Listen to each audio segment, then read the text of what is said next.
This is Abhishek Nayak and I welcome you all to home classes. ये जो हमारी series है मैकेनिकल इंजीनियरिंग की मोस्ट इंपॉर्टेंट टॉपिक्स की, ये उस सीरीज में पहली वीडियो है और इसके बाद हम सीक्वेंशियली जो जो इंपॉर्टेंट टॉपिक्स होते हैं in relevant to SSC JE, RRB JE and all the central government exams, उसके हिसाब से हम लोग वीडियोस बनाते रहेंगे। और इसके अलावा भी आपको अगर स्पेसिफिकली कुछ टॉपिक्स में वीडियोस चाहिए तो आप इस वीडियोस के कमेंट में वो बोल सकते हैं, ठीक है। तो आज हमने जो टॉपिक पिक किया है वो आईसी इंजन सब्जेक्ट के अंदर आता है, जो कि मैकेनिकल ब्रांच का एक मोस्ट इंपॉर्टेंट सब्जेक्ट है, जिसके अंदर हम आज ऑटो साइकिल को डिस्कस करेंगे। Okay, so let's get started. Auto cycle,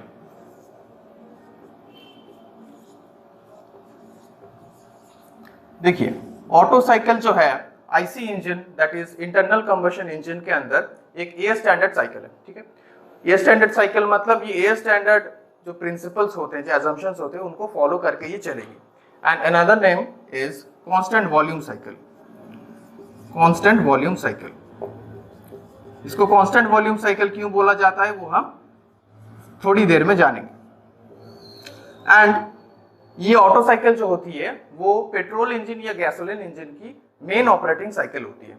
so it is the main operating cycle of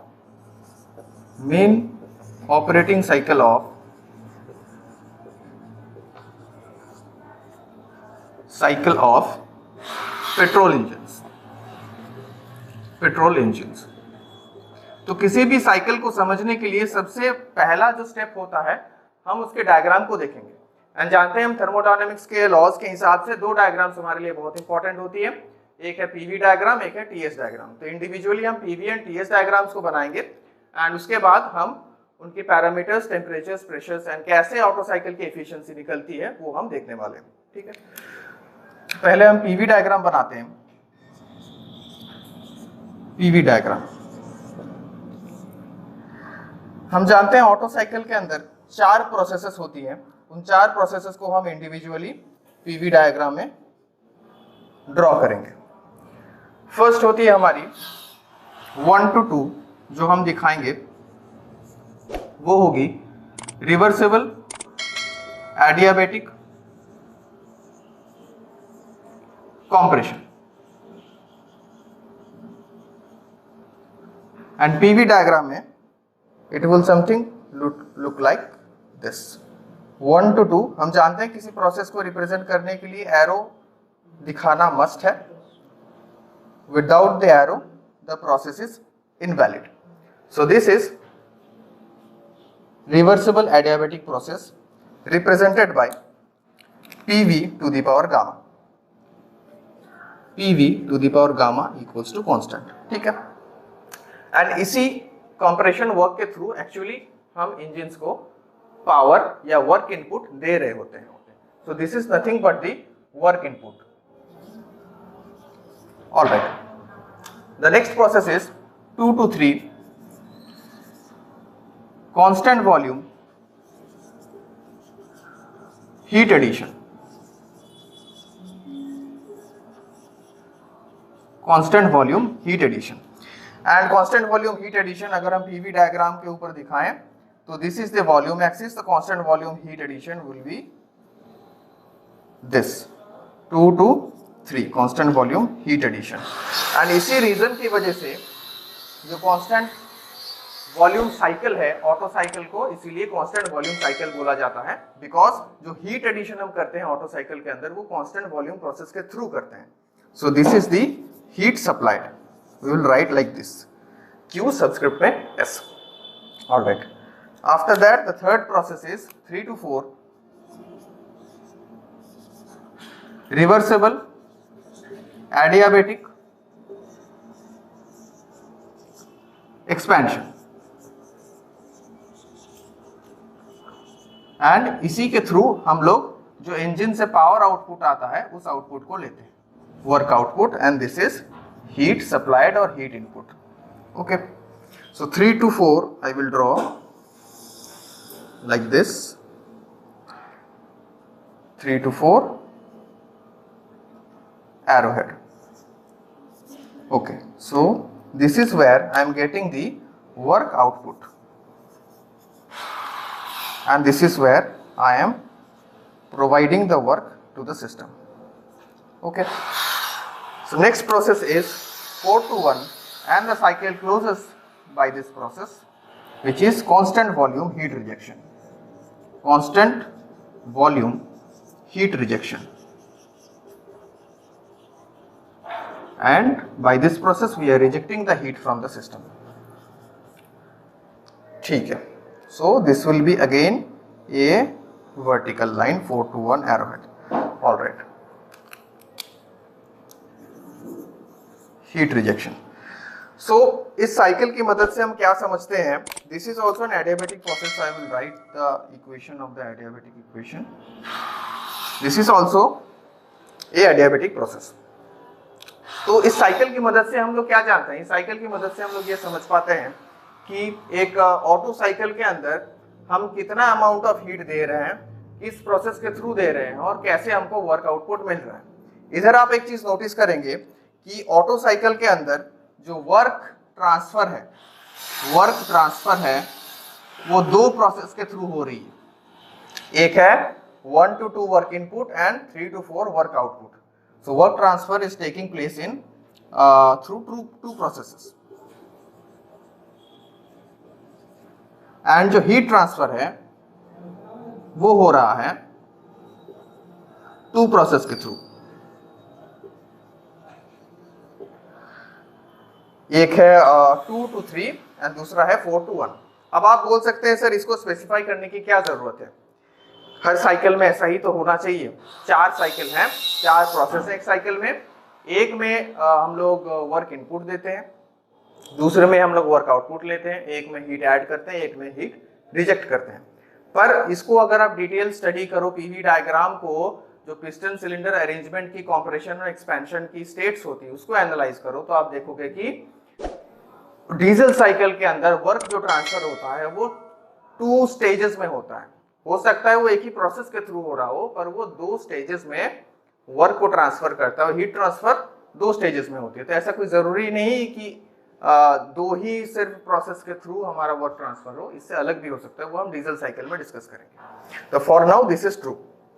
okay, तो इसी को एनालॉजी मान के हम लोग क्या करते हैं कि टीएस डायग्राम भी ड्रॉ करते हैं। प्रोसेसेस आपको आई होप याद हो गई होंगी, तो हम लोग टीएस डायग्राम को ड्रॉ करते हैं।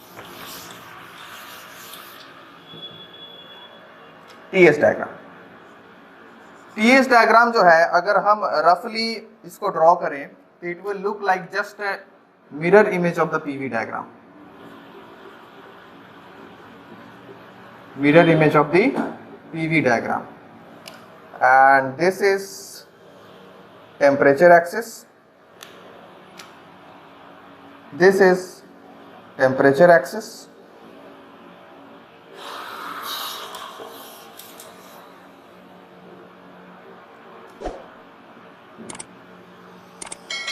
this is entropy axis, this is S and this is T, and the process will look like this.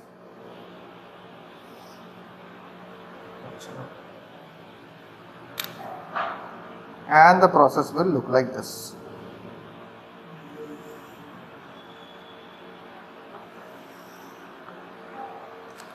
जहां पे ये 1 to 2 जो है वो एडियाबेटिक कॉम्प्रेशन को दर्शा रहा है।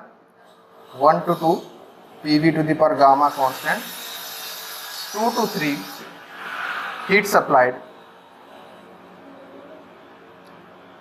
and 3 to 4 हमारा हो जाएगा रिवर्सिबल एडियाबेटिक एक्सपेंशन। यहाँ पे हम लोग वर्क इनपुट दे रहे हैं और यहाँ से हम लोग वर्क आउटपुट ले रहे हैं। Okay, and this is where the heat rejection is taking place. 3 to 4 to 1। तो ये 4 प्रोसेस हमने ड्रॉ कर दी। ठीक है, तो यहाँ से हमको 2 चीज़ें बहुत क्लियर हो जाती हैं जो कि एमसीक्यूज़ के लिए बहुत इंपॉर्टेंट है। What are they? कि अगर हमको बोले कभी कि ये पूरे साइकिल के अंदर जो भी हम पेट्रोल इंजन चला रहे हैं जिसका ऑपरेटिंग साइकिल ऑटो साइकिल है उसके अंदर मैक्सिमम प्रेशर कब जनरेट होता है, ऐसे टाइप के क्वेश्चंस आपने बहुत देखे होंगे। तो मैक्सिमम प्रेशर कहाँ जनरेट हो रहा है? जहां पीवी डायग्राम में जो पॉइंट सबसे ऊपर रहेगा वही मैक्सिमम प्रेशर जनरेट होगा। तो यहाँ पे देखिए 3 पॉइंट सबसे ऊंचा है, तो P max is eight P3। इसको अगर लैंग्वेज में बोलता है क्वेश्चन के अंदर तो हम क्या बोलेंगे कि हीट सप्लाई जब कंप्लीट हो जाता है, at the end of the heat supply हम लोग मैक्सिमम प्रेशर ऑब्टेन करते हैं। एंड करस्पॉन्डिंगली अगर आप TS डायग्राम में लुक करो तो यहाँ पे 2 to 3 प्रोसेस जब खत्म हो रहा है, हीट सप्लाई जब खत्म हो रहा है, तब 3 पॉइंट पे हमको मैक्सिमम टेम्परेचर भी मिल रहा है। तो at the ending of heat supply we get the maximum temperature and the maximum pressure of the cycle. ठीक है, ऑलराइट। और मिनिमम में क्या बोलेंगे?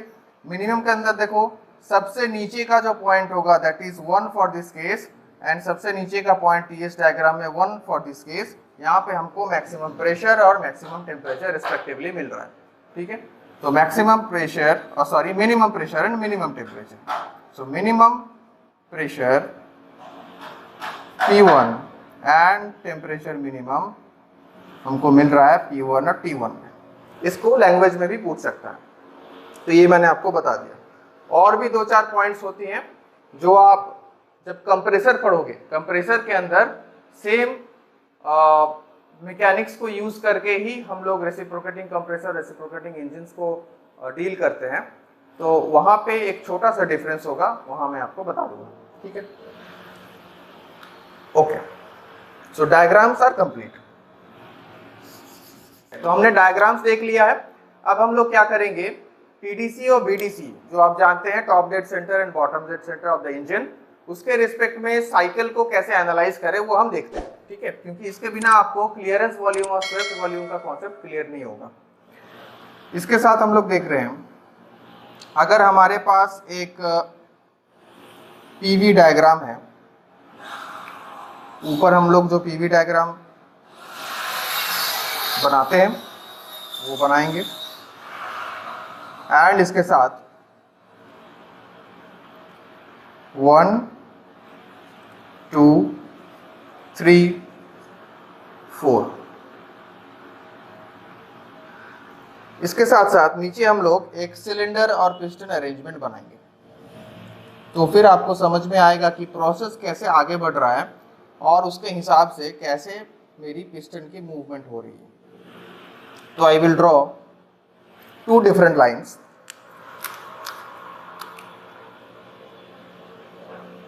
यहां पे हमारा है बॉटम डेड सेंटर BDC, ऊपर भी लिख दे रहा हूं, नीचे भी लिख दे रहा हूं, BDC।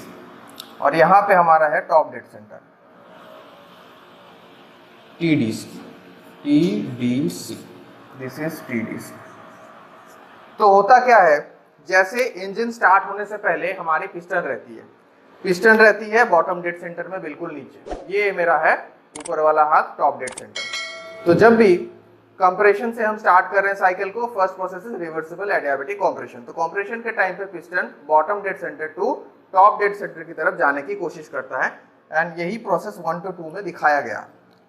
ओके, तो जब ऐसा होता है तो पिस्टन यहाँ से BDC टू TDC ऐसे ट्रेवल कर रहा है, तो 1 to 2 प्रोसेस कंप्लीट हो गया। इससे हमको क्या पता चल रहा है, कुछ amount of air fuel mixture जो पिस्टन के अंदर सक्शन प्रोसेस के थ्रू ऑलरेडी है, जो कि हम जानते हैं पेट्रोल इंजन में एयर और फ्यूल का मिक्सचर यूज किया जाता है, एंड डीजल इंजन में सिर्फ एयर रहता है। तो पेट्रोल इंजन का ऑपरेटिंग साइकिल डिस्कस कर रहे हैं तो हम एयर फ्यूल मिक्सचर के बारे में बात करेंगे। कॉम्प्रेशन के थ्रू पहले से इंजन के अंदर कुछ एयर फ्यूल मिक्सचर है। 1 to 2 रिवर्सिबल एडियाबैटिक सक्शन के थ्रू हमारे पास ऑलरेडी एयर फ्यूल मिक्सचर है, एंड कॉम्प्रेशन प्रोसेस के थ्रू उसी मिक्सचर को हम लोग कंप्रेस कर रहे हैं to BDC to TDC, piston को bottom dead centre to top dead centre लेके जा रहे हैं। तो ये प्रोसेस हो गया। तो ड्यूरिंग दिस प्रोसेस कितना वॉल्यूम मेरे पास स्वेप्ट हुआ है, स्वेप्ट का मतलब है चलना, कितना वॉल्यूम BDC टू TDC वो ट्रेवल किया, तो कितना वॉल्यूम किया, यहाँ से यहाँ तक का जो डिस्टेंस होता है वो हम लोग स्वेप्ट वॉल्यूम से दिखाते हैं। यहाँ से यहाँ तक का जो डिस्टेंस है वो हम लोग स्वेप्ट वॉल्यूम से दिखाते हैं, VS। और यहाँ पे आप देखेंगे TDC टॉप डेड सेंटर, हम यहीं पे अपना प्रोसेस जो है हमने स्टॉप करते हैं, इसके आगे हम लोग नहीं बढ़ते, और यहीं से फिर हम लोग हीट एडिशन करते हैं, फिर एक्सपेंशन करते हैं। इसका मतलब क्या होता है कि यहाँ पे हम लोगों ने TDC को स्टॉप कर दिया और यहाँ पे कुछ वॉल्यूम अभी भी बचा रहा, तो इसको हम बोलते हैं क्लियरेंस वॉल्यूम। ये क्लियरेंस वॉल्यूम में कोई भी ऑपरेशन नहीं किया जाता, ये जानबूझ के खाली छोड़ा जाता है, क्योंकि जो पार्ट्स है, कंपोनेंट्स हैं इंजन के हेड पे, उनको सेव करना है। और अपार्ट फ्रॉम दैट जो भी हम लोग एयर फ्यूल मिक्सचर कंप्रेस कर रहे हैं, कंप्रेशन के थ्रू एयर फ्यूल मिक्सचर की डेंसिटी इंक्रीज होती है, उसकी प्रेशर और टेम्परेचर दोनों बढ़ जाती है। इसकी वजह से उसको एक खाली स्पेस चाहिए जिसके ऊपर हम लोग एक्सपेंशन प्रोसेस, हमारी नेक्स्ट प्रोसेस को चालू कर पाए, तो उसके लिए ये जगह छोड़ी जाती है। तो दिस इज स्वेप्ट वॉल्यूम। तो अब ये टर्म्स मैंने क्यों इंट्रोड्यूस की वो आपको मैं बताता हूँ। उसके पहले आप दो चीज़ें और नोटिस कीजिए। यहाँ पे जो 1 और 4 पॉइंट पे हम लोगों को वर्टिकल स्ट्रेट लाइन मिली है, इसके थ्रू हम लोग डायरेक्ट बोल सकते हैं कि at the starting of the compression and the end of the expansion, state 1 and 4 में वॉल्यूम हमारे पास सेम है। This is PV diagram. Volume हमारे पास सेम है, V1 equals to V4 and 3 और 2 प्रोसेस, 3 और 2 स्टेट्स के अंदर हमारे पास V3 और V2 इक्वल होने वाला है। तो इन रिलेशंस के थ्रू हम एक जो पैरामीटर है उसको डिफाइन करते हैं, which is called the clearance ratio. Clearance ratio, इसको डिनोट किया जाता है VC से, और इसको बोला जाता है it is the ratio of clearance volume to the swept volume, like this. ठीक है। और हमारे पास एक और रेशियो का पैरामीटर है जो कि बोला जाता है compression ratio.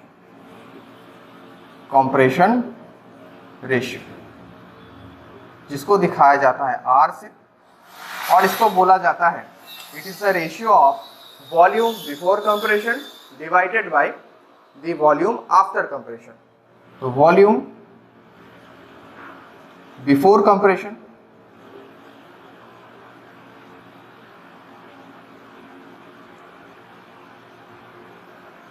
divided by volume after compression।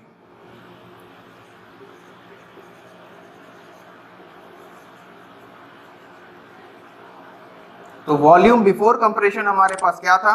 Volume before compression अगर हम देखें तो हमारे पास कंप्रेस करने से पहले 1 स्टेट में वॉल्यूम था, दैट विल बी V1,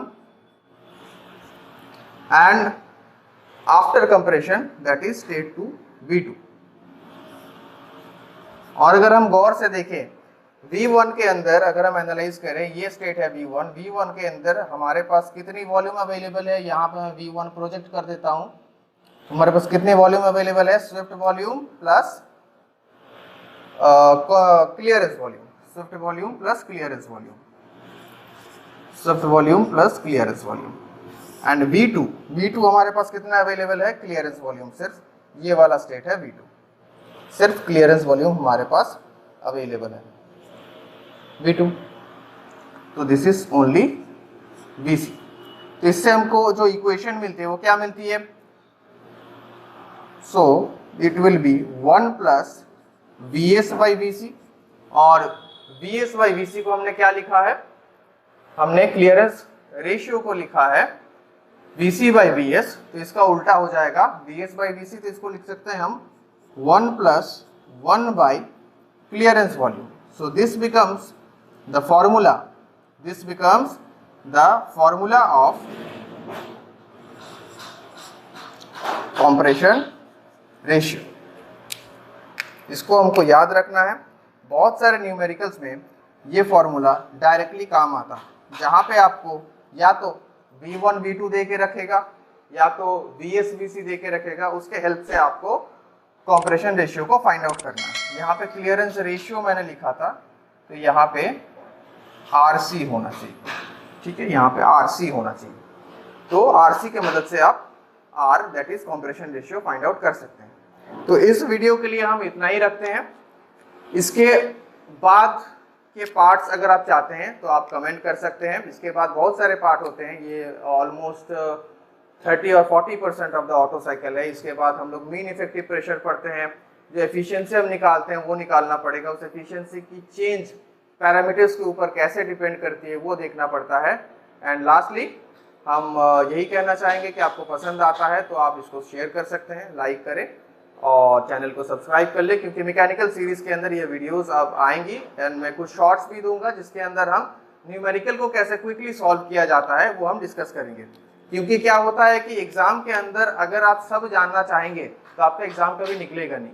तो आपको करना होगा क्या, कैसे चीज़ों को क्विकली ग्रास्प करना है, समझना है और अप्लाई करना है। ये तीन चीज़ आपको सीखनी पड़ेगी। तो आज के लिए इतना ही। Thank you very much.